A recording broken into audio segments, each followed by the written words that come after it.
Charles Leclerc just set a lap in Bahrain that made engineers at Mercedes freeze their screens. Not because it was fast. Because it was calculated. 1 minute 34.273. 4/10 clear of the field.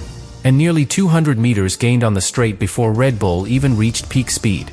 200 meters. That is not confidence. That is domination. But here is the detail nobody showed you. The SF-26 hit that brutal acceleration while already clipping energy before the braking zone. Which means this car is already the fastest over 1 lap. And it is not even optimized. Add a radical V-shaped diffuser generating massive downforce. An ultra-aggressive hybrid deployment strategy. And an active aerodynamic system now under FIA scrutiny. This is not just testing pace. This is a potential championship shift. Because if Ferrari smooths the torque delivery before round 1, the gap does not close. It widens. Subscribe now. Because once you see what Leclerc's speed really exposed in Bahrain, you will understand why Mercedes is not smiling. They are studying. Controlled. Almost effortless. But when the GPS traces were overlaid, the picture changed completely. Leclerc did not gain time gradually. He gained it violently. Out of the final corner, the SF-26 released its electrical deployment earlier than anyone else. The acceleration curve was steeper than Red Bull. Steeper than Mercedes. And within seconds, the Ferrari was already pulling away. By the halfway point of the straight, the damage was done. Nearly 200 meters gained before rivals even reached their own peak speed. That is not slipstream. That is not track evolution. That is deployment strategy. Ferrari chose to front-load the hybrid energy. Maximum punch. Immediate impact. And in qualifying trim, that is devastating. Because whoever wins the first half of the straight controls the braking zone. And whoever controls the braking zone controls the lap. But here is the detail that made Mercedes engineers uncomfortable. After that explosive surge, the energy assistance began to taper. The Ferrari reached peak velocity early, and then plateaued. Clipping appeared before the braking marker. Which means this lap was achieved by pushing the hybrid system extremely hard at the beginning of the straight. It is brilliant. But it is aggressive. Over 1 lap, that aggression is a weapon. Over a race distance, it becomes a risk. And this is where the real concern begins. Because if this clipping is mainly a software calibration issue, it can be refined quickly. Torque curves can be smoothed. Deployment timing can be extended. Battery temperature management can be optimized. If that happens, Ferrari keeps the brutal launch without sacrificing energy at the end of the straight.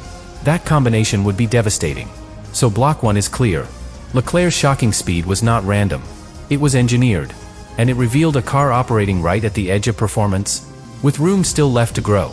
Now let's move to what happened when the fuel load went up. Because this is where the excitement turned into tension.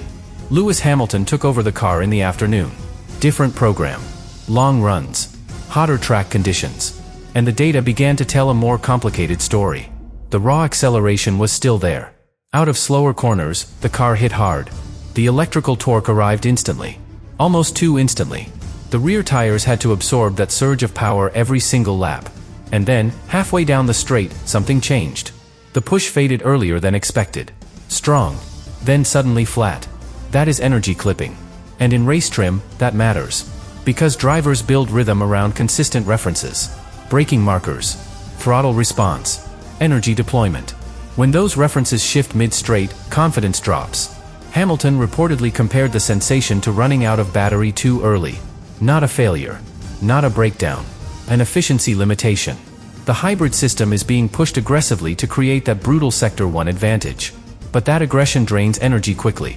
Over a single qualifying lap, you accept that trade-off. Over a full race distance, you cannot. If Ferrari must lift and coast to protect battery levels, they become vulnerable exactly where they looked dominant on Saturday. And that is what Mercedes engineers immediately calculated. Because here is the uncomfortable truth. This does not look like a mechanical flaw. It looks like mapping. Software refinement. Torque smoothing. Which means it can be improved quickly. Very quickly. And if Ferrari extends that deployment window even slightly deeper into the straight, while keeping the explosive launch, the advantage grows. Not shrinks. Add to this the aerodynamic sensitivity. The new V-shaped diffuser generates massive downforce when ride height is perfect. But it is extremely sensitive. When the car rides a curb aggressively, airflow can stall momentarily. Rear grip drops without warning. That explains why the car feels spectacular in ideal conditions. And nervous when variables shift. This is not a comfortable car. It is a high-ceiling car. One that rewards precision. one that punishes mistakes, and one that, once refined, could become extremely difficult to beat. So what did LeClerc's shocking speed truly expose? It exposed potential dominance, balanced on a knife edge. Because while everyone focused on the hybrid deployment, something else was unfolding quietly. The FIA cameras were not casually observing. They were studying. High-speed footage zoomed in on the Ferrari front wing and the floor edge under load. And that is not routine curiosity. That is scrutiny. There are growing whispers that the active aerodynamic system on the SF-26 may be behaving asymmetrically in high-speed corners. Not dramatically. Not obviously illegal. But subtly. Enough to raise questions. If the front wing flaps are adjusting in a way that stabilizes the car mid-corner, that moves the conversation beyond drag reduction. That becomes aerodynamic balance control. And under the new regulations, that is a sensitive area. Now imagine combining that potential stability with the aggressive hybrid launch we already discussed. Explosive acceleration at the beginning of the straight. Massive downforce from the V-shaped diffuser when ride height is correct. And possible aerodynamic assistance keeping the platform stable at high speed. That is not coincidence. That is architecture. If the FIA clears the concept, Ferrari retains a powerful advantage. If modifications are required, the operating window narrows even further. And remember, this car already lives on a narrow edge. Now add the internal dynamic. Leclerc thrives in that sharp, aggressive balance. He extracts pace from instability. Hamilton prefers predictability. He wants the car calmer on entry, especially in crosswinds. Every adjustment to satisfy one reduces the natural advantage of the other. Development direction becomes a strategic decision. Do you preserve the brutal qualifying edge? Or do you prioritize race stability? And here is the insane truth that Day 2 revealed. Ferrari does not need perfection right now.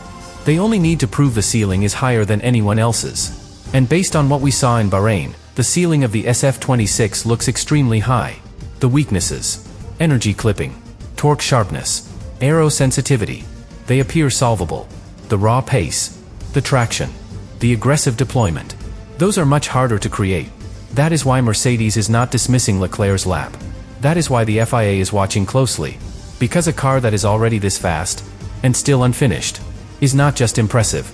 It is a warning. Now step back for a second. Forget the lap time. Forget the headlines. Look at the pattern. Ferrari showed three things on Day 2 in Bahrain.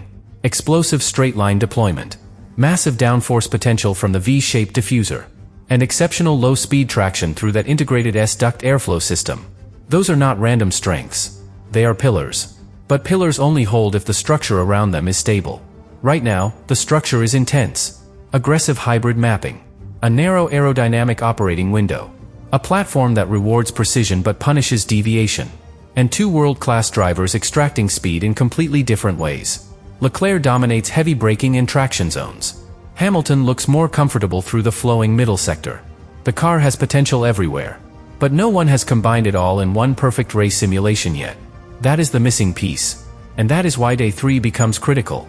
If Ferrari completes a full race distance without battery overheating, without aggressive rear tire degradation, without visible clipping forcing lift and coast, then this story changes instantly. Because that would mean the brutal qualifying pace is sustainable.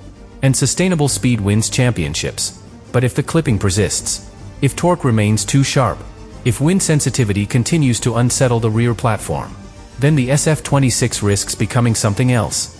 A Saturday weapon. A Sunday compromise. This is the crossroads Ferrari now faces. The insane truth after Bahrain testing is not that Ferrari is perfect. It is that Ferrari is powerful. And power in Formula One is only dangerous when it can be controlled. If they smooth the torque curve, if they slightly widen the aerodynamic window, if the FIA clears their interpretation, then the rest of the grid has a serious problem. Because the one thing you cannot easily manufacture mid-season is raw pace. And Ferrari has raw pace in abundance. That is why Mercedes is not laughing.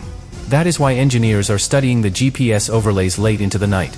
Because what Leclerc exposed in Bahrain was not just speed. It was potential dominance, balanced on the finest of margins.